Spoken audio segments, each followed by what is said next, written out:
Advertencia. La siguiente historia que estás por escuchar es solo ficción y pertenece al autor, Stephen King. Esperamos disfrutes de este audiolibro. Sin más preámbulos los dejamos con La niebla. La llegada de la tormenta. Esto fue lo que ocurrió. La noche del 19 de julio en que por fin se abatió sobre la zona norte de Nueva Inglaterra la peor ola de calor que recuerda la historia de ese estado, toda la región oeste de Maine fue azotada por las tormentas de mayor violencia que yo haya visto jamás. Vivíamos en Long Lake y asistimos, poco antes del anochecer, a la llegada de la primera tormenta que vimos avanzar hacia nosotros fustigando las aguas del lago. Una hora antes, el aire estaba inmóvil por completo. La bandera nacional que mi padre había colgado en 1936 en nuestro cobertizo del embarcadero, pendía desmayadamente del asta. Ni siquiera su borde oscilaba. El calor se había convertido en un cuerpo sólido, y parecía tan amenazador como esas lagunas a las que no se conoce fondo. Aquella tarde habíamos estado nadando los tres, pero el agua no daba alivio alguno, a menos que uno se sumergiera hasta una profundidad considerable, cosa que ni Steffi ni yo quisimos hacer, porque Billy no sabe bucear. Billy tiene tan solo 5 años. Cenamos a las 5:30 en el porche que da al lago, a base de emparedados de jamón y ensaladilla de patatas que comimos sin ganas. A nadie parecía apetecerle otra cosa que la Pepsi que teníamos en un cubo con hielo. Terminada la cena, Billy se fue a jugar un rato con el mecano de tubos que tiene detrás de la casa. Steph y yo nos quedamos en el porche, fumando, sin decirnos gran cosa, con la mirada puesta en el lago, cuya lisa superficie de espejo se extendía plomiza hasta Harrison, la población del otro extremo. Unas cuantas motoras zumbaban surcando sus aguas de aquí para allá. Los árboles de la otra orilla se veían polvorientos y agostados. Hacia el oeste las nubes de tormenta iban formando morados torreones según se agrupaban, semejantes a un ejército. El rayo relampagueaba en su interior. En la casa de al lado, la radio de Brand Norton, sintonizada con esa emisora de música clásica que tiene sus estudios en la cima del monte Washington, producía un ruidoso estallido de parásitos con cada fusilazo. Norton era un abogado de Nueva Jersey, y lo que tiene en Long Lake es una simple casa de veraneo, sin calefacción ni aislamiento. 2 años atrás habíamos tenido, por cuestión de lindes, una disputa que terminó en los tribunales. Yo gané el caso. Según Norton, por ser el forastero. No era simpatía precisamente lo que sentíamos el uno hacia el otro. Steph soltó un suspiro y se abanicó la parte alta del pecho con el faldón de la camisola. No sé si eso la refrescaría mucho, pero, desde luego, mejoró sensiblemente la vista.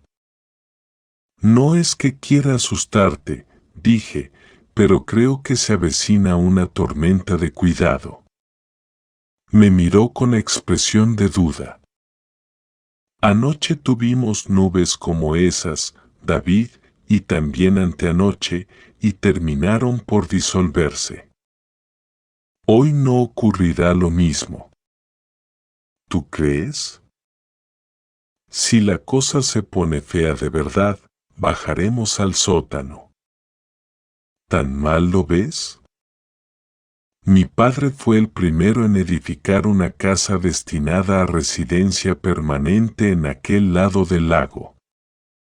Cuando era poco más que casi un niño, él y mis tíos habían construido, en el lugar que hoy ocupa la casa, un refugio de verano que una tormenta estival derribó en 1938, sin respetar ni las paredes de piedra.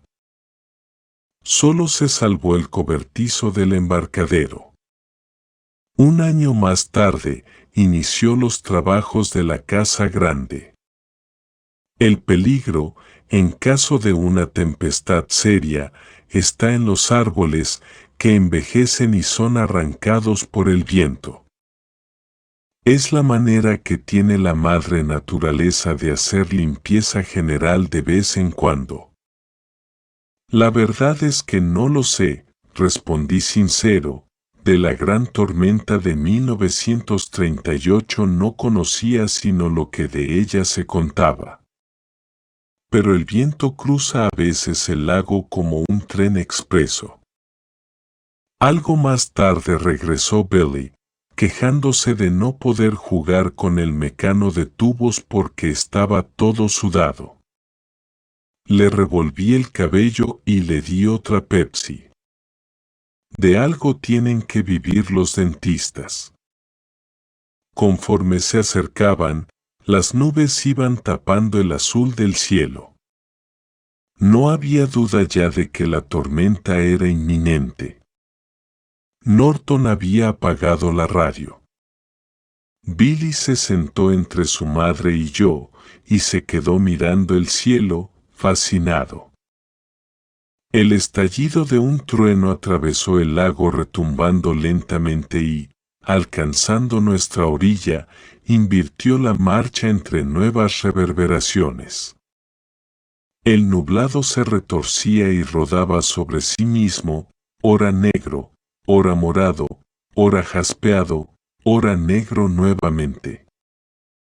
Poco a poco se fue extendiendo sobre el lago y vi descender de él un fino velo de lluvia, todavía lejos. En aquel momento debía de encontrarse en Bolster's Mill o quizá en Norbay. El aire se puso en movimiento, al principio con sacudidas que levantaban la bandera y la dejaban caer de nuevo.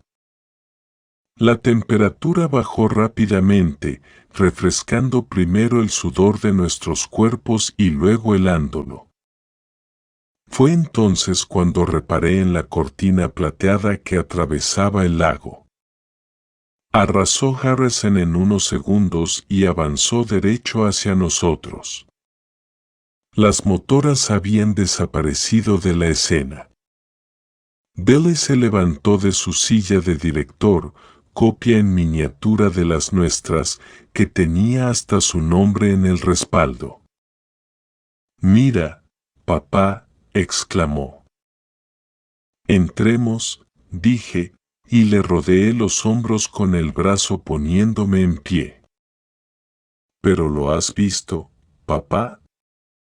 «¿Qué es?» «Una tromba de agua». «Entremos».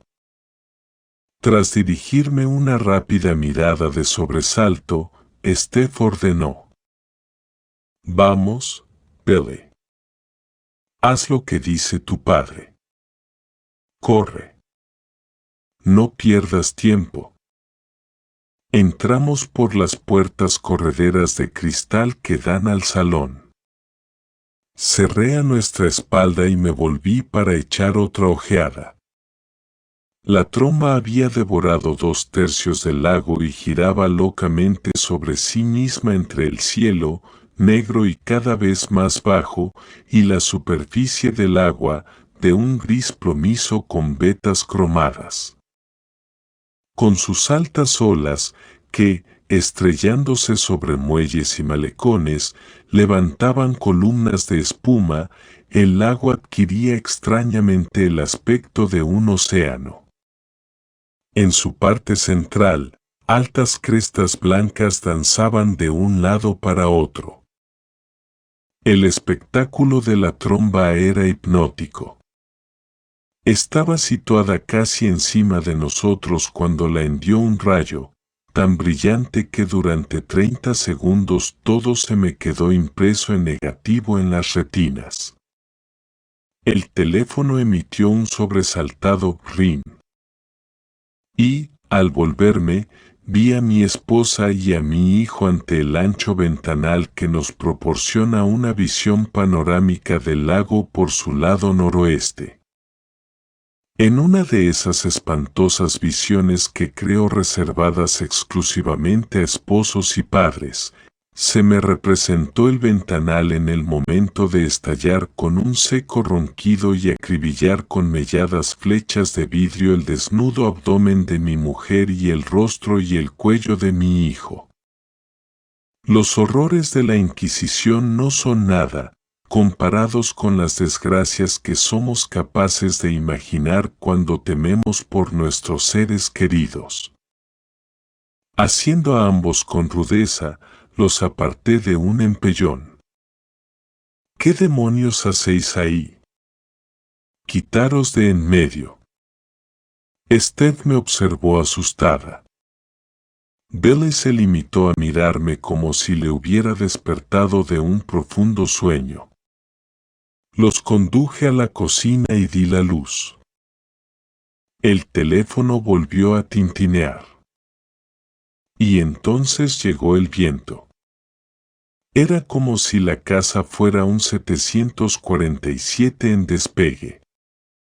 Era un silbido ruidoso, jadeante, que descendía a veces hasta convertirse en un grave rezongo, para volver a elevarse hasta parecer un chillido ahogado. Bajad, le ordené a Steph, gritando para hacerme oír.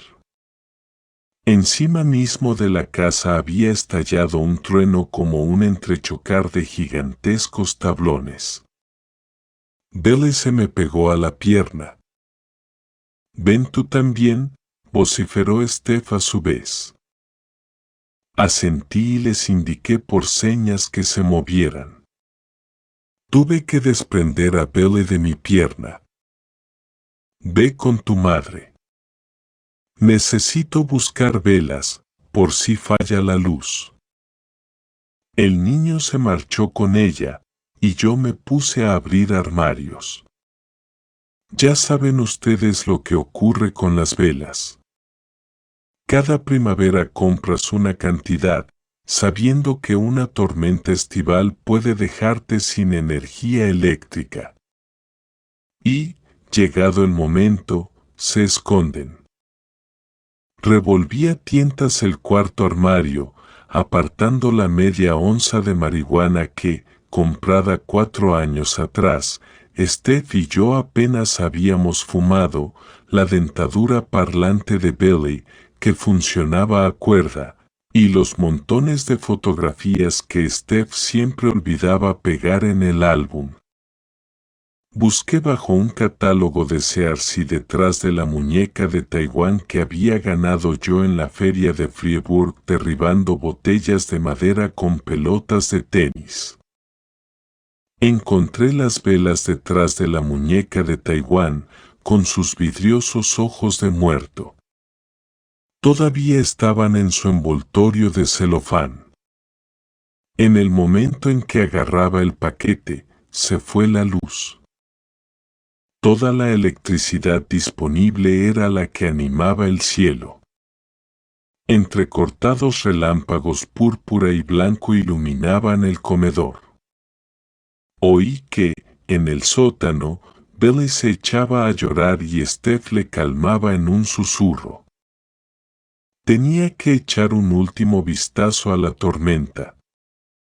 La tromba nos había dejado atrás o se había disuelto al alcanzar la orilla, pero la visibilidad, en dirección al lago, era de menos de 20 metros. El agua estaba embravecida. Vi pasar a toda velocidad un embarcadero que podía ser el de los Hacer con sus pilones de anclaje unas veces apuntando hacia el cielo y otras hundidos en el remolino. Bajé al sótano. Billy corrió a mi encuentro y se me pegó a las piernas. Le tomé en brazos y le estreché contra mí. Luego, encendí las velas. Estábamos en el cuarto de huéspedes, bajo el pasillo, frente a mi pequeño estudio. Nos mirábamos las caras a la oscilante luz amarilla de las bujías y escuchábamos los rugidos y los embates de la tormenta contra nuestra casa. Al cabo de unos 20 minutos oímos el desgarrado crujido que uno de los grandes pinos cercanos produjo al caer estrepitosamente. Luego hubo una tregua. ¿Ha pasado ya?, me preguntó Steph. Puede ser. Puede que solo por un rato. Subimos, cada uno con una vela, como monjes que acudieran a vísperas. Billy sostenía la suya atenta y orgullosamente. Llevar la vela, el fuego, era para él algo de gran importancia. Y le ayudaba a olvidar su miedo. Estaba muy oscuro para ver qué daños había recibido la casa. Aunque ya hacía rato que Billy debía estar en la cama, ni su madre ni yo hablamos de acostarle. Nos quedamos en el salón, escuchando el viento y mirando los rayos. Aproximadamente una hora más tarde, la tormenta empezó a tomar nuevo ímpetu. Llevábamos 3 semanas de temperaturas por encima de los 30 grados, y en 6 de esos 21 días, el servicio meteorológico del aeropuerto de Portland había señalado cotas superiores a los 35. Extraño tiempo. Debido a eso, al riguroso invierno que habíamos sufrido y al retraso de la primavera, algunos volvían a hablar del viejo tópico de los efectos diferidos de las pruebas atómicas de los años 50. De ese y del más viejo de todos los tópicos, la llegada del fin del mundo. La segunda turbonada no fue tan violenta, pero oímos caer estrepitosamente varios árboles, resentidos por la primera arremetida.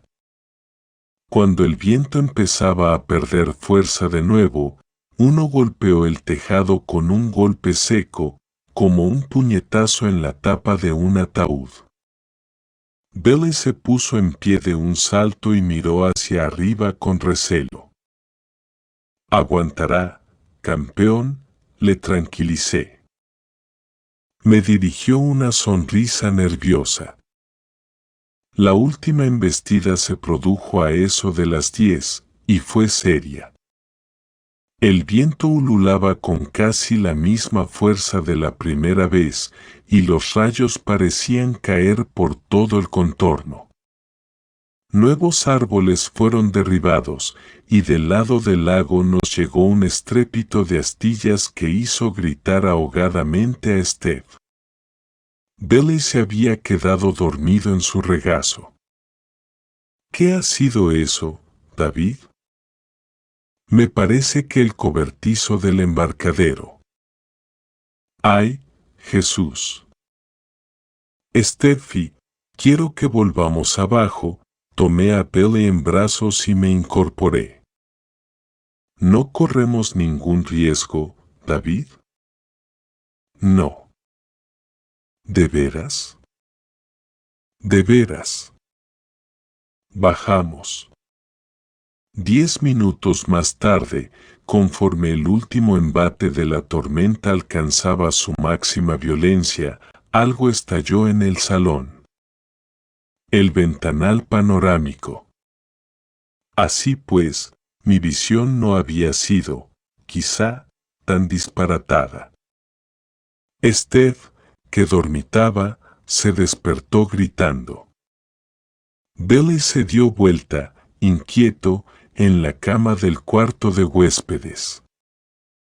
Va a entrar la lluvia, dijo Steph. Nos echará a perder los muebles. No hay que preocuparse por eso. Están asegurados.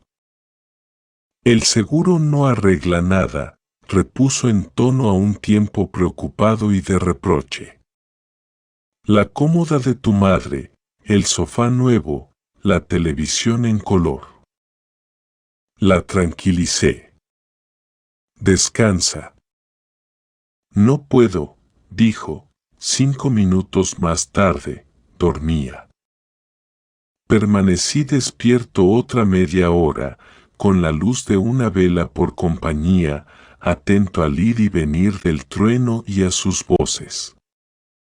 Algo me decía que por la mañana los agentes de seguros iban a recibir numerosas llamadas de las poblaciones de la ribera, que iba a oírse el zumbido de incontables sierras mecánicas cuando la gente se pusiera a cortar los árboles caídos sobre los tejados o incrustados en las ventanas. Y que en las carreteras se verían en profusión las furgonetas color naranja de la eléctrica de Maine. La tempestad iba amainando, y nada hacía prever una nueva acometida. Dejé a Steph y a Billy en la cama y subí a echar una ojeada al salón. Las puertas correderas habían resistido, pero lo que antes era el ventanal panorámico se había convertido en un boquete dentado por donde asomaba una masa de hojas de abedul. Era la copa del viejo árbol que, hasta donde yo alcanzaba a recordar, siempre había estado junto a la entrada exterior del sótano. Al ver sus ramas invadiendo nuestro salón, comprendía que se refería Steph al decir que el hecho de tener un seguro no arreglaba nada. Yo sentía cariño por aquel árbol. Había sido el valeroso compañero de muchos inviernos y era el único de los que se encontraban entre la casa y el lago que había sobrevivido a mi sierra mecánica. Grandes pedazos de cristal centelleaban en la alfombra a la luz de la vela. Me recomendé prevenir a Steph y a Billy a fin de que se pusieran zapatillas. A ambos les gustaba rondar descalzos por la casa durante la mañana. Regresé al sótano. Los tres pasamos la noche en la cama del cuarto de invitados, Billy entre su madre y yo. Tuve un sueño en el que veía a Dios cruzando Harrison en el otro extremo del lago. Su figura era tan enorme que, por encima de la cintura, se perdía en el cielo, claro y azul. Oía los crujidos y estallidos que Dios producía al pisotear los árboles mientras rodeaba el lago hacia el lado de Brighton, hacia nosotros, en medio de las llamaradas rojiblancas con que todos los refugios y las casas de la ribera se iban incendiando como heridas por el rayo. Hasta que pronto el humo lo envolvía todo. El humo lo envolvía todo como una niebla.